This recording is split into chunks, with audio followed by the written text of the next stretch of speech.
Hello and welcome.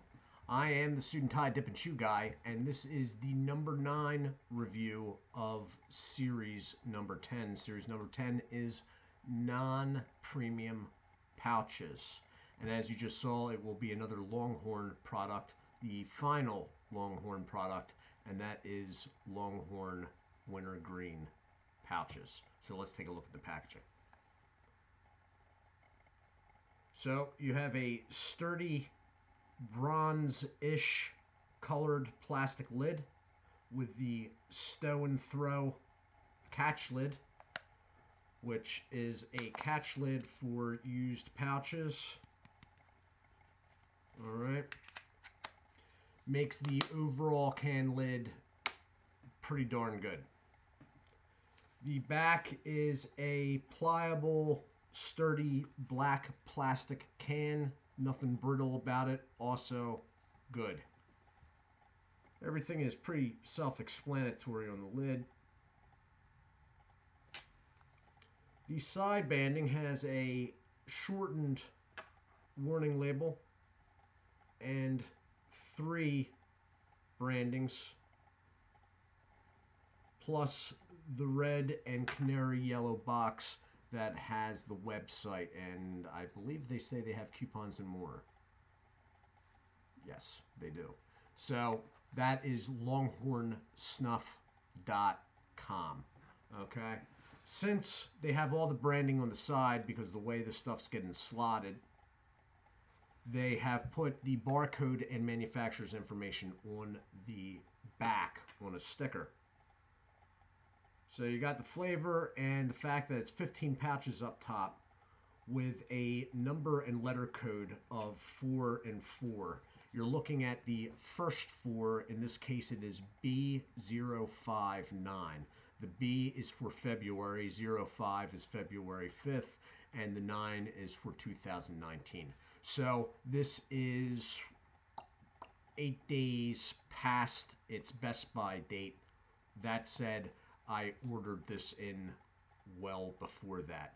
Plus, the moisture in these products thus far, I am guessing this is completely fine. I'll know very shortly. So, underneath that, you have the Longhorn brand name and moist snuff pouches. Then barcode. And then right there, you have 0.82 net weight ounces. That is the can that is in line with Copenhagen and Skoal pouches. All right. And then around the edge is the actual manufacturer's information and general information. So the manufacturer is the Pinkerton Tobacco Company of Owensboro, Kentucky, the makers of Red Man. They are owned by Swedish Match, the makers of a lot of snus, which is why you have the catch lid on the front, because that is a crossover from the snus community. Also, underage sale is prohibited and sale is only allowed in the United States, etc. So I'm going to crack into this. They have papery bands that are well formed to the can in these pouch products anyway. And then the only thing really different is that it is a little bit farther down. The channel that you're trying to get your thumbnail or fingernail into is a little farther down. And since the can lid is so sturdy, I cannot do my twist off. I have to pop with my thumbnail because I don't have fingernails. Guys that do this, you're not going to notice anything. So it is very moist again, as I expected it to be. Got moisture in the lid. Now that lid sort of comes down into the can because of the space for used pouches. So it really tamps down on the center of the can, like the pouches that are in the center of the can, and usually leaves moisture on the lid. The pouches themselves are a cottage white, like off-white, that have been naturally stained by the tobacco. There are dark spots throughout where the tobacco has been pressed into full force with the pouch material. which is what you're seeing there. So, very pretty strong wintergreen smell coming off the can. I haven't even put it up to my nose yet, but it's filling the airspace around me here. Again, it's sort of a natural, not a natural, I'm sorry, a sort of center-of-the-road wintergreen. Nothing registering overly sweet. I'm just going to throw a couple in, and I may have to fluff these ones up because they are pretty flattened out there, very flattened out.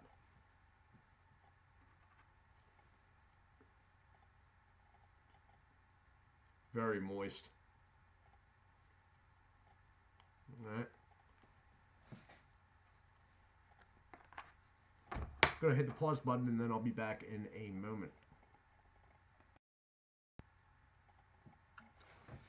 And I am back. Hello.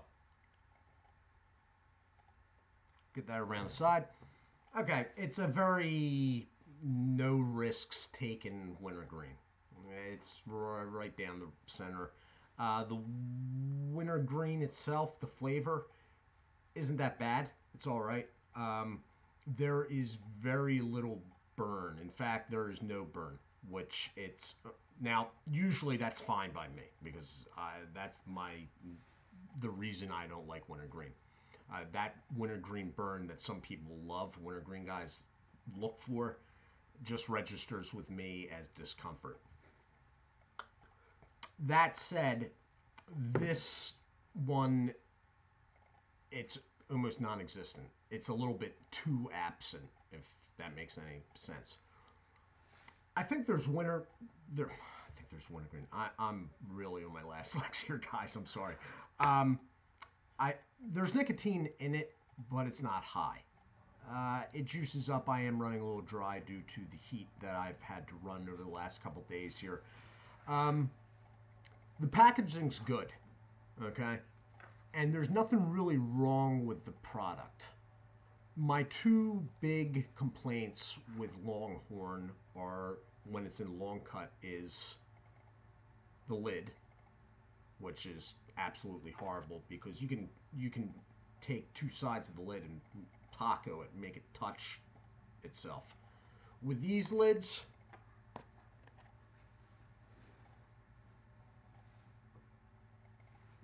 they're not bending at all. So that complaint is taken care of. My other main complaint with Longhorn is the absolute atrocious cut of the stuff in the long cut form. It's in pouches. There's, now I have no complaint with the cut because I'm not having to deal with it. Flavor is all right. There's nothing wrong with it. It's wintergreen. It's there. It's not like... I guess there's enough flavor. It's just the flavor is very right down the center. It's not, they're not taking any chances with anything. There's no risks taken. The only thing that I can say about flavor aspect is that there is no burn at all, which I do tend to like wintergreen products that have less burn, but now I'm wondering about no burn. What does that mean? Is the pouch material too thick, or is the nicotine that ridiculously low, or you see what I mean? So it's an all right flavor. Now, some people say that Longhorn has terrible flavor. I don't really see anything wrong with the Longhorn flavors because really they're basically the Timberwolf flavors. It's just the tobacco hasn't been processed to the extent that Timberwolf has, and they haven't been as careful about cutting it.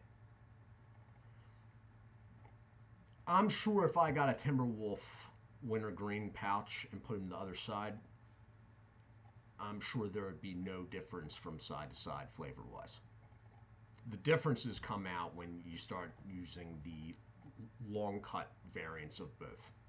So it is what it is. I mean, it's $1.99 in my area. I'm in a metropolitan area. I'm guessing it's probably closed down by about $1 in outlying areas that are away from cities. You get what you pay for. It's $1. I don't know what else to say.